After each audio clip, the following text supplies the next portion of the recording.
11 দলীয় ঐক্য জোটের প্রার্থী জননেতা আনারুল ইসলাম ভাই, তার যে নির্বাচনী সমাবেশ, সেই সমাবেশে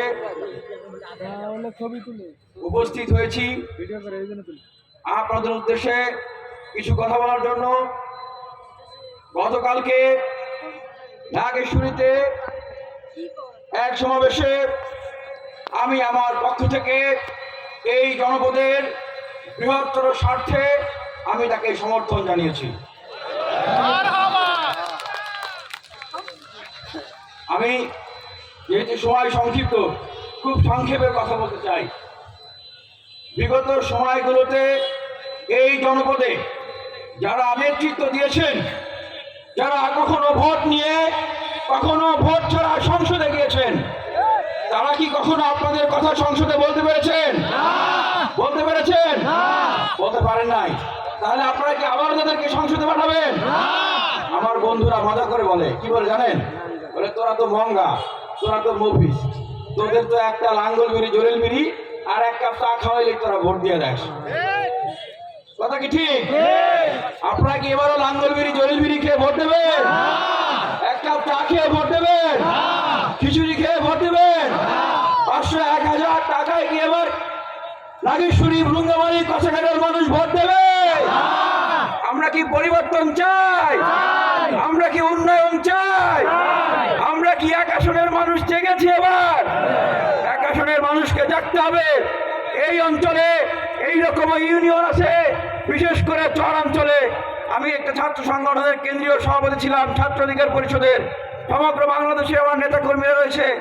আমি সফর করেছি সেই সুন্দরবন থেকে বান্দরবান, সেই কক্সবাজার থেকে আপনার সেই সিলেট।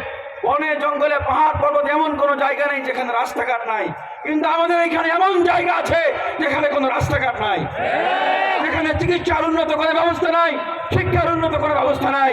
কেন? এই এলাকায় কি মুক্তিযুদ্ধ হয় নাই? এই এলাকার মানুষরা কি সরকারকে ভ্যাট ট্যাক্স দেয় না? দেয়। তবে কেন এই এলাকা জাতীয় পর্যায় থেকে 54 বছর অবহেলিত এবং নিষ্পেষিত প্রতারণার শিকার থাকবে? এর মূল কারণ আমরা সঠিক নেতৃত্ব বাছাই করতে পারি নাই।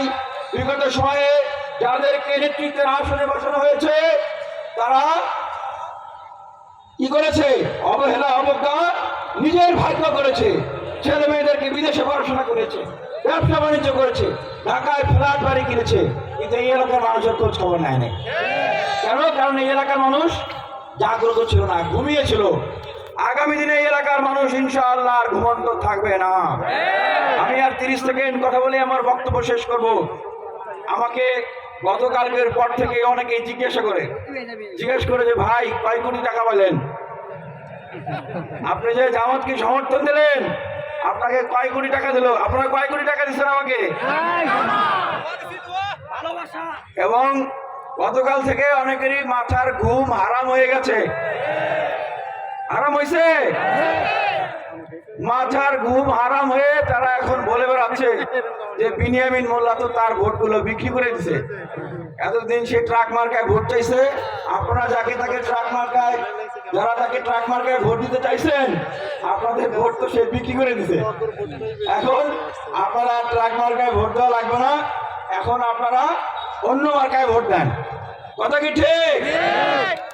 আমি কি আমার ভোট বিক্রি করেছি? বিক্রি করেছি ভোট? অনেকেই বলে ভাই আপনি তো অনেক নির্বাচন করছেন, কাজ করতেছেন, আপনার তো অনেক টাকা পয়সা খরচ হচ্ছে, তাহলে মনে হয় শুধু আসলে সব উসুল করলেন। এবার এটা আপনারা ভালো জানেন।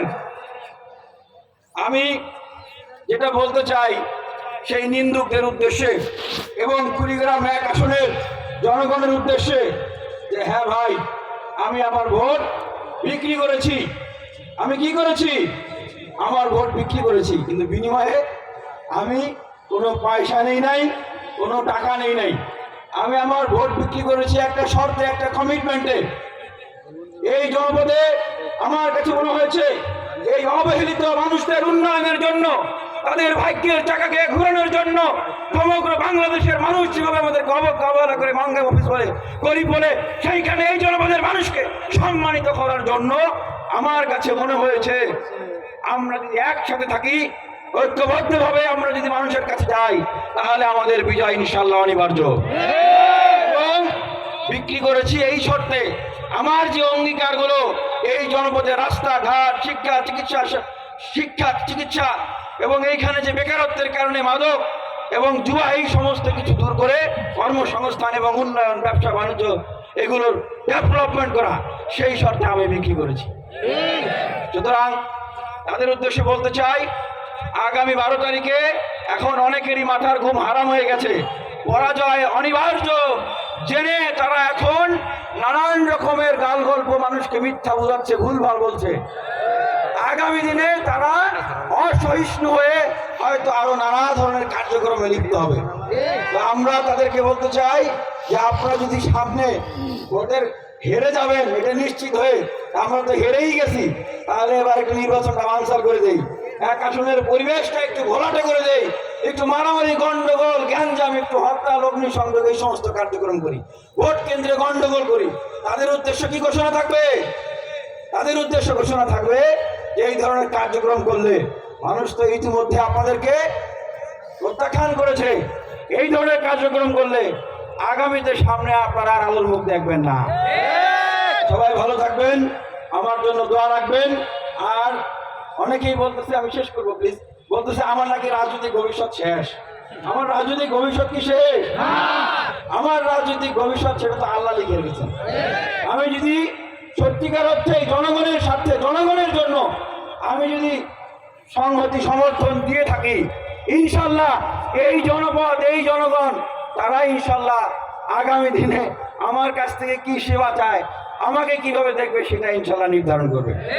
তারা আমাকে নিয়ে খুব টেনশনে আছে যে আমার রাজনৈতিক ভবিষ্যৎ শেষ। তো তাদেরকে আমি আর দুশ্চিন্তা করার জন্য না করবো যে আপনার দুশ্চিন্তা আপনাদের করতে হবে না। এই জনপদের মানুষ আমাদের সাথে আছে, এই জনপদের মানুষ আমরা এখন আনারুল ভাইয়ের সাথে আছে। আছেন আপনারা? আমরা ইনশাআল্লাহ আগামী 12 তারিখ কারিবাল্লার সাথে আছি। ধন্যবাদ, অসংখ্য ধন্যবাদ।